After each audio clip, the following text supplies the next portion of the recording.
The final Rogue One trailer has dropped. It came out this morning during Good Morning America, and unfortunately I wasn't able to record a review immediately because I had to go to work, and so I'm doing it tonight. So I'm going to let you guys know what I found, what I thought, and maybe some theories in there.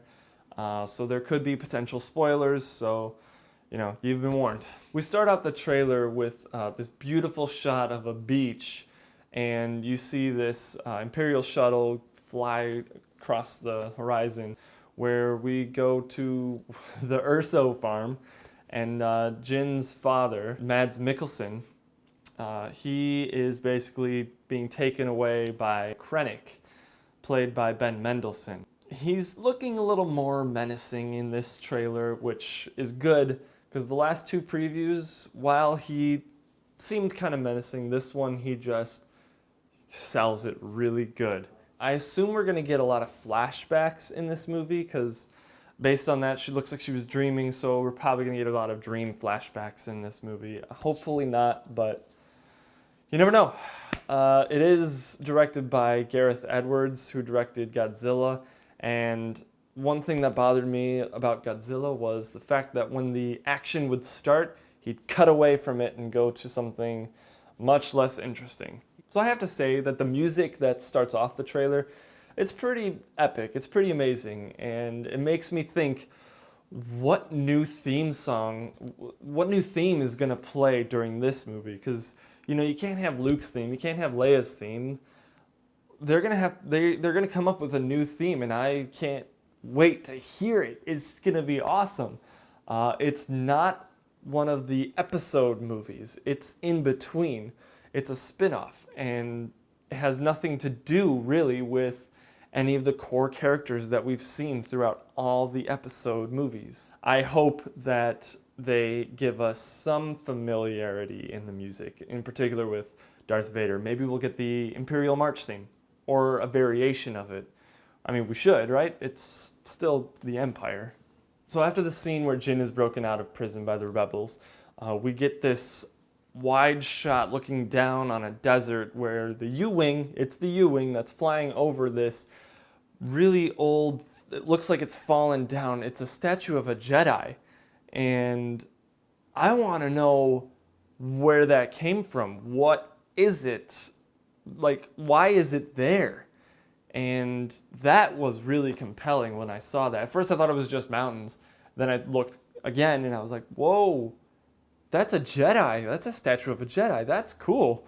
I don't think they're going to explain it at all in this movie, but it's fun to just theorize, So we all kind of knew that Mads Mikkelsen's character was the designer, and it's interesting that instead of just going after the plans for the Death Star, they're trying to rescue him, and which we assume he's the one who put the design flaw in the Death Star with the trench leading right to the exhaust port where they can fire the torpedoes in and blow up the Death Star. So this is explaining why he did that, pretty much. He had that idea all along, and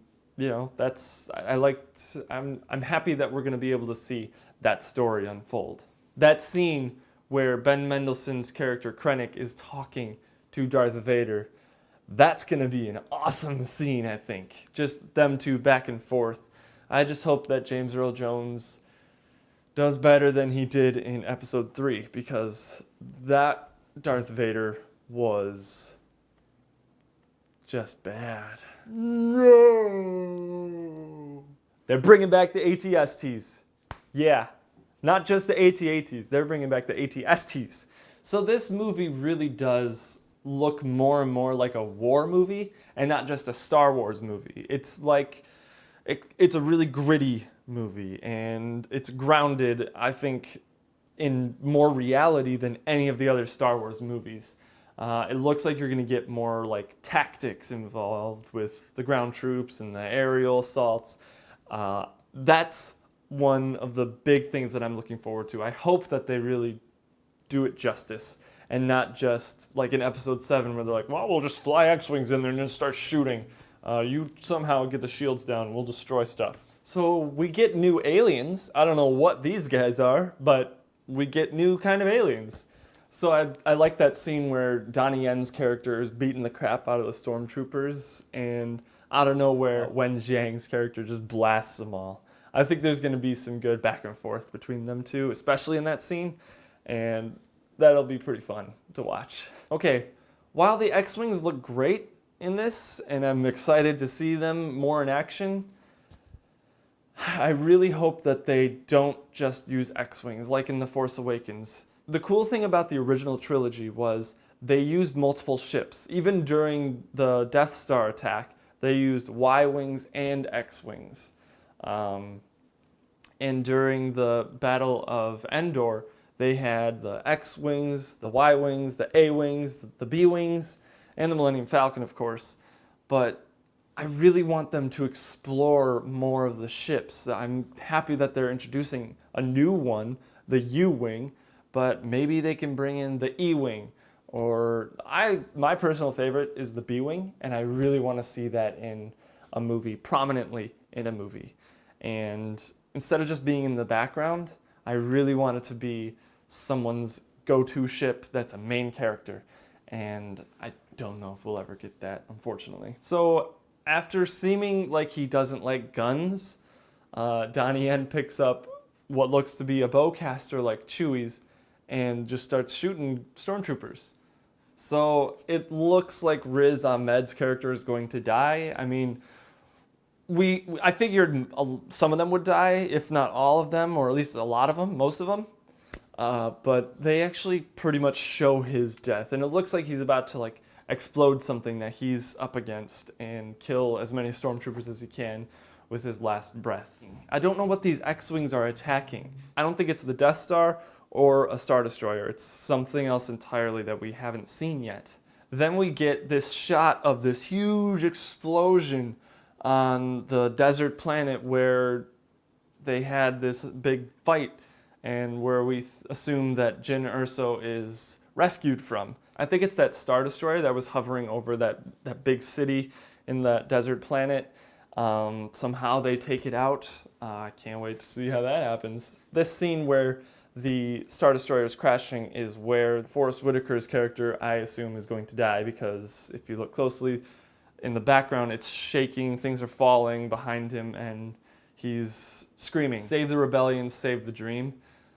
He's definitely dying at that part. Also, Darth Vader kind of looks pissed. He's walking fast. I don't know what's going to happen, but looks like he might start force choking Ben Mendelsohn. That whole battle scene, I'm pretty sure that's the end, but my goodness, it's going to be beautiful. It's going to be awesome. As long as we don't get the typical Gareth Edwards treatment where the action starts and we cut away. So what did you guys think of the trailer? Are you more excited or less excited? Me, I'm more excited. But let us know in the comments section below your thoughts. Wait, before you guys go, I have something to show you. I'm working on a Star Wars short film. It's called Star Wars Warhammer, and we have a Kickstarter campaign launched for it, and it only has a few more weeks left to get funded, and we're only 33% of the way. If you click down here or in the description, you'll be taken to our Kickstarter page. So if you guys can pledge, that'd be great. If not, feel free to share it on Facebook, Twitter, whatever, and just help spread the word so we can get funded and make the best Star Wars short film that we can. And here is my teaser for my short film.